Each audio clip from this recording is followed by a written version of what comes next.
Okay, so from here we have our zipper bag blank with our embroidery on it.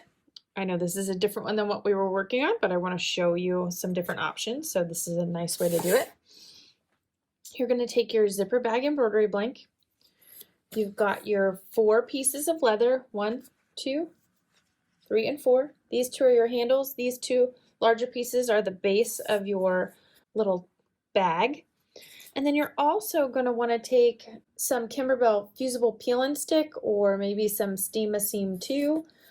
It's a double-sided fusible with a sticky or a tacky on one side, is what we're going to use next. And you're going to take the larger pieces of that you cut.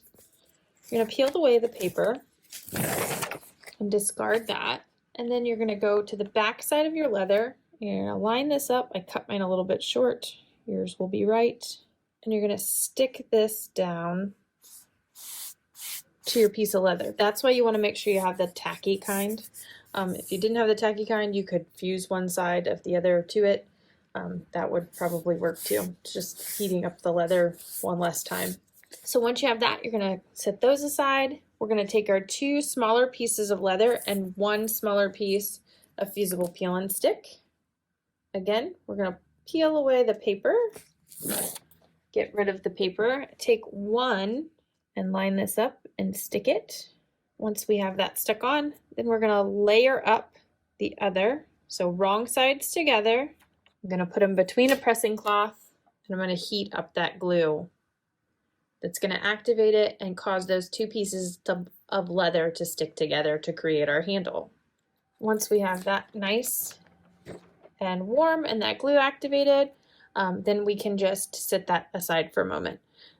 Just a piece of advice, this leather gets very warm to the touch, so you may leave it sit for a couple minutes and let it cool off before you try to move it. We're going to take our zipper bag, we're going to lay it out flat. We've got our 2 pieces of leather, just going to sit those off to the side here.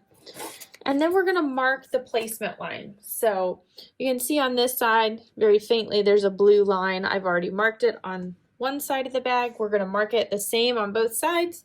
So I'm going to show you how to do that. In the beginning, when we measured down for our embroidery placement, we measured from the center of the teeth of the zipper. This time, we're going to measure from the edge of the zipper, the stitching there, right from the felt to the zipper. So we're going to measure down 3 1/4 inches. So I'm going to put the 3 1/4 inch line right on the edge of that felt where it meets the zipper. And then I'm going to draw a line with my water-soluble pen. I'm going to turn around and I'm going to do the same thing on this side. This side lining up with this side where the felt meets the zipper at 3 1/4 inch. And then I'm going to draw my line. I set my ruler aside, my pen aside. I'm going to take these 2 pieces of leather that I have the fusible sticky back adhered to, and I'm going to line those up with the edge of the leather right on the edge of that blue line, centering it. You may have a little overhang on the sides or on the bottom. That's perfectly fine. We just want to center that on that line, make sure it's nice and straight, and then cover it with a pressing cloth and adhere it down with our iron. The Kimberbell embroidery leather is safe with your iron. Just make sure you cover it up with something first. Again, when I remove my pressing cloth, I'm going to let this sit for just a few, maybe a minute or 2, to make sure that leather cools off before I touch it. It gets very warm to the touch. And then from there, we're going to add some top stitching along the top edges of this leather. And then we're going to move on to the next step. When we do our top stitching though, we have to remember before we do that, we want to move that lining piece out of the way so that we don't top stitch through the lining. Stitch one side, flip it, move the lining to the opposite side, and top stitch here. So we'll go do that next, and then we'll get to the next step. Okay, so now that we have our 2 pieces of handle leather fused together with our fusible peel and stick backing, I'm just going to top stitch along the edge of both of the long sides. One thing I did do is I lengthened my stitch to a little bit longer stitch length of a 3.0, and I also am using my right bi-level top stitch foot. This foot has a groove on the bottom with a ridge along the side, so I can run that leather right along that groove. And I just moved my needle position over until I liked the way that it looked where it was going to stitch on the edge. This just makes it nice and smooth to stitch. You can use your regular foot to do this. This one just helps to kind of keep it nice and straight and guide it. I don't sew very straight without an edge or a guide, so. And I'm going to do the other side.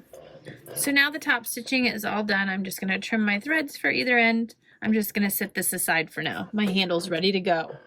I'm going to do the top stitching along the edge of both pieces of leather on the bag. So the first thing I'm going to do is I'm going to make sure that my lining and the back side of my bag are flipped over to one direction. I'm going to line that edge of my foot up with the leather, and I'm going to top stitch along this top edge. Again, I'm going to flip this around. I'm going to open it up so I get both pieces of lining flipped back towards the front side of the bag. This foot is great for top stitching. So I've got nice top stitching all along both edges. So next we're going to take this to our cutting mat. We're going to measure down from here to the bottom edge of the leather 6 1/4 inches from either side. So from the stitch seam down to the bottom, stitch seam down to the bottom, 6 1/4 inches. And then you're going to trim off the excess leather.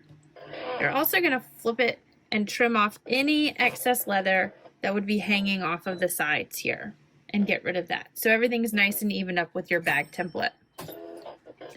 Once we have that done, and all of those numbers are going to be in your written instructions, I'm going to unzip the bag all the way, open it up, and I'm going to line to my back.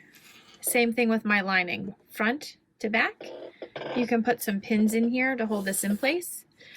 I would recommend Wonder clips if you're going to clip here, just so you don't pin through that leather. And then you're going to stitch with a 1/4 inch seam allowance just along the one end. And then you're going to go back to the lining end and do the opposite. So we're not sewing the side seams, just the bottoms and the top. So I'm just going to stitch. I am going to use my reverse just to lock in that edge. I've switched to a 1/4 inch foot. Again, if you want to pin these, you just want to line them up nice and even. And we're going to stitch again with a 1/4 inch seam allowance. Now we're going to take our pouch through the big side openings that are both there and flip it right side out. So you're going to have everything opened up. You're going to take and you're going to stuff the front and back into the lining. So it's going to look like this. Now that we have this like this, I like to pull my zipper closed just a little bit, not all the way, because we're going to need to be able to get back in there. And what we're going to do is we're essentially going to take that zipper side down and we're going to line up those two seams with the center of the zipper on both ends. And again, you can pin here if you'd like to, or if you feel more comfortable with Wonder clips, I would put those right here on this end, spin it around, and then put them in on this end. So that's going to be our next step. So I've got my two seams, my zipper teeth lined up. These are just really nice because then we don't have to worry about accidentally putting a hole in the leather. I'm going to grab my two seams. This is laying out nice and flat. One more here on this side. And now we're going to sew with a 1/4 inch seam down both sides. So now that we have these stitched flat, what we're going to do is we're going to take a ruler and a water-soluble marker or a marking pin, and you're going to mark a 1 inch corner on all 4 corners. And then you're going to take your scissors and you're just going to cut those corners out through all the layers. So from here, now that we have our 1 inch corners cut out, we're going to go to each corner. We're going to start at the end of the zipper, not where the pull will end up, the opposite end from where your pull will end up. And we're just going to smoosh these corners that we cut down so they make a nice flat area. And then we're going to stitch across here at about 1/4 inch. There's a lot of bulk here, so you're going to have to kind of push the bulk out of your way to get that nice and flat. And on this, I do like to stitch a few stitches forward and backward at both ends, just because I know it's going to get a lot push and pull and we want it to hold up. And then I'm going to flip it and I'm going to do the same thing on the corner that is opposite. Again, we're working on the end that is the end of the zipper, not the start. Now, when we go to the opposite side, which is where the zipper's open, and it's going to be where our zipper pull finishes, we're going to take our piece, our leather strap that we created, our handle. We're going to stick it down inside of the zipper bag, and you're going to come over to one side. You're going to stick one end through, and you're going to smoosh this down, this corner down flat, just like we did. But this time we're going to have that edge of the handle in there. So you're going to have a little more bulk. Again, we're going to stitch. I'm going to turn over to the opposite corner. I'm going to get that pressed open nice and neat. And I'm going to reach inside my bag. I'm going to make sure my handle is nice and smooth. It hasn't twisted over on me. I'm going to line this up in between here. If you want to use wonder clips here to hold everything in place, you can definitely do that. And now you're going to trim away all your excess strings and all of those things, as well as the extra zipper ends. I'm going to trim everything up, and then we're going to flip the pouch out, making sure to push all those corners out, tops and bottoms. You can use your point turner. You can see here our handle pops out through where we've created those box corners. It's a very clever little method. And from there, we have our boxed zipper bag. Super cute, ready to go. Hope you enjoyed this project.